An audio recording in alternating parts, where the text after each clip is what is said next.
Hello' everyone, সকলোকে স্বাগতম মোৰ চেনেলৰ অন্য এটি ভিডিঅ'লৈ। আজি মই দেখুৱাম যে পঢ়াৰ লগতে নিজৰ ঘৰখনক কেনেকৈ মেনেজ কৰিম। মোৰ সৰু ঘৰখনত মোৰ হাজবেণ্ড, মোৰ শাহু শহুৰ থাকে। মই জানো এজনী হাউচৱাইফৰ লাইফত বহুত বেছি চেলেঞ্জেছ থাকে, ৰেছপনচিবিলিটি থাকে, যি আমি পূৰণ কৰিব লাগিব। ঘৰ আছে, পৰিবাৰ আছে, তাৰ লগতে পঢ়াৰ বাবে টাইম দিয়া অৰ্থাৎ এইটো বহুত ডিফিকাল্ট টাস্ক হয়। নিজৰ বাবে ক'ৰবাত নহয় ক'ৰবাত যদি আমি বিচাৰোঁ তো আমি সেই সকলো বস্তু পচিবল কৰিব পাৰোঁ, যি আমাৰ লাগে অসম্ভৱ বুলি আমি কৰিব নোৱাৰিম বুলি। তাৰ বাবে আমি সকলোতকৈ আগতে কি কৰিব লাগিব, নিজৰ টাস্ক মেনেজ কৰিব লাগিব, যি আমাৰ বাবে ইম্পৰ্টেণ্ট হয়। আমি প্ৰথমে সেই পাৰফৰ্ম কৰিব লাগিব। প্ৰথমে আমি কি কৰিম, যেনেকৈ মই নিজৰ কেনেকৈ কৰোঁ, মই নিজৰ প্ৰথম টু ডু লিষ্ট বনাওঁ। যি টাস্ক হয় দিনটোত মই লিখিলোঁ, যি মোৰ ষ্টাডি ৰিলেটেড যি ভিডিঅ' লেকচাৰ হয়, সেই ছাবজেক্ট ৱাইজ যি মই ষ্টাডি কৰিম, এই সকলোখিনি প্ৰথমে ৰাতিপুৱা দিনটোৰ আৰম্ভণি তাৰ পৰাই কৰোঁ। মই নিজৰ টু ডু লিষ্ট ৰেডি কৰোঁ। ছেকেণ্ড থিং ইজ ডেট যে ফাৰ্ষ্ট সৰু শ্লট বনাব, যে আমি এই সময়ত পঢ়িব লাগিব, বাট ঘৰৰ কাম কেতিয়াবা আমাৰ টাইম মেনেজমেণ্ট নাথাকিব যে এইটো সময়তে পঢ়িম। সেয়েহে হাউচৱাইফসকলে নিজৰ মতে টাইম ডিচাইড কৰিব লাগিব। বাট হয়, আপুনি ঘণ্টা ডিচাইড কৰিব পাৰে যে আজি মই 1 ঘণ্টা পঢ়িম বা 2 ঘণ্টা পঢ়িম বা 6 ঘণ্টা পঢ়িম, যিমান আপুনি বিচাৰে। প্ৰথমতে ডিফিকাল্টি হ'ব, কাৰণ এনেকুৱাকে পঢ়াত অহা ঘৰৰ কাম বনৰ পৰা আঁতৰি বা ঘৰৰ কামৰ লগত পঢ়াৰ অহা অলপ ডিফিকাল্টি টাস্ক থাকে। বাট আপুনি লাহে লাহে কৰিলে 1 ঘণ্টা পঢ়া, দেন 2 ঘণ্টা পঢ়া, দেন 3 ঘণ্টা, এনেকুৱাকে আপোনাৰ নিজৰ টাস্ক বঢ়াব।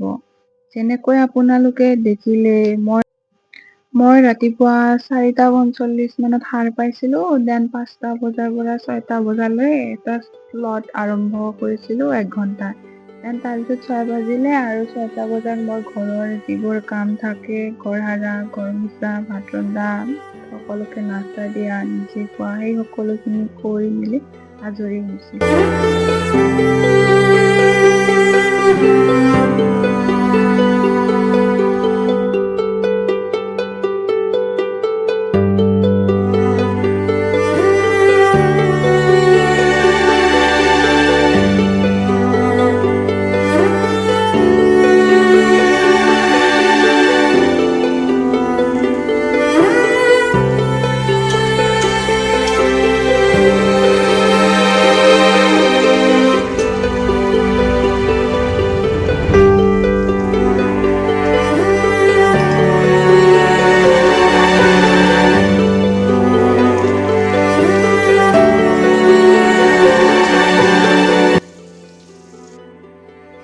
আৰু এতিয়া 10টা বাজিলে আৰু মই এতিয়া ছেকেণ্ড শ্লট আৰম্ভ কৰিছোঁ। ছেকেণ্ড শ্লটটো মোৰ 10টাৰ পৰা 12 বজালৈকে থাকে। যদি আপোনাৰ নিজৰ গ'ল এচিভ কৰিব মন আছে, তেন্তে সকলোতকৈ আগতে তাৰ বাবে হাৰ্ডৱৰ্ক কৰিব লাগিব। ছাকচেছ ইজিলি পোৱা নাযায়, তাৰ বাবে সদায় হাৰ্ডৱৰ্ক লাগিব। অৰ্থাৎ যে আপুনি অলপমান কষ্ট কৰিব লাগিব, সেনে নহয়। কয় নহয় যে সূৰ্যৰ নিচিনা জিলিকিবলৈ সূৰ্যৰ নিচিনা গৰম সহ্য কৰিব লাগিব। সেয়েহে হাৰ্ডৱৰ্ক বহুত জৰুৰী হয়, অলপ চেলেঞ্জিং হয়, আমি ফেচ কৰিব লাগিব। পঢ়াৰ লগত আমি ঘৰৰ ৰেছপনচিবিলিটি মেনেজ কৰি আগবাঢ়িব লাগিব। এই সকলো আমি চক লৈ কৰিব লাগিব। সেয়েহে লাইফটো বহুত টাফ হয়। ৰেছপনচিবিলিটি আছে, বাট আমি মেনেজ কৰিব লাগিব। ফ্ৰেণ্ডছ, ইয়াতে মোৰ দিনটোৰ ছেশ্যন শেষ হৈছে। ইয়াতে মই পঢ়ি আছিলোঁ, মেথছৰ নোট বনাই আছিলোঁ, এজৰ নোট বনাই আছিলোঁ, এজ ৰিলেটেড মেথছৰ।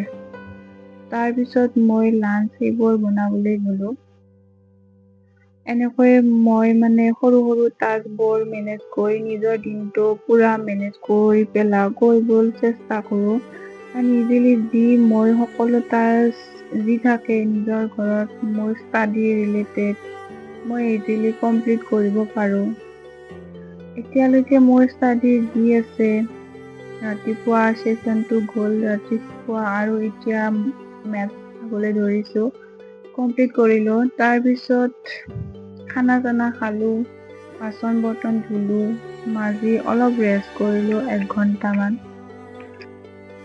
তাৰপিছত মই সন্ধিয়া থাৰ্ড শ্ল'টো পঢ়িম বুলি ভাবিলোঁ, টাইমো পাইছিলোঁ, কিন্তু মনটো ইমান বেছি বেয়া লাগিল মই পঢ়িব নোৱাৰিলোঁ। কিয় গম পাইছে আপোনালোকে অসমত কি হৈ আছে, সেয়াই আৰু।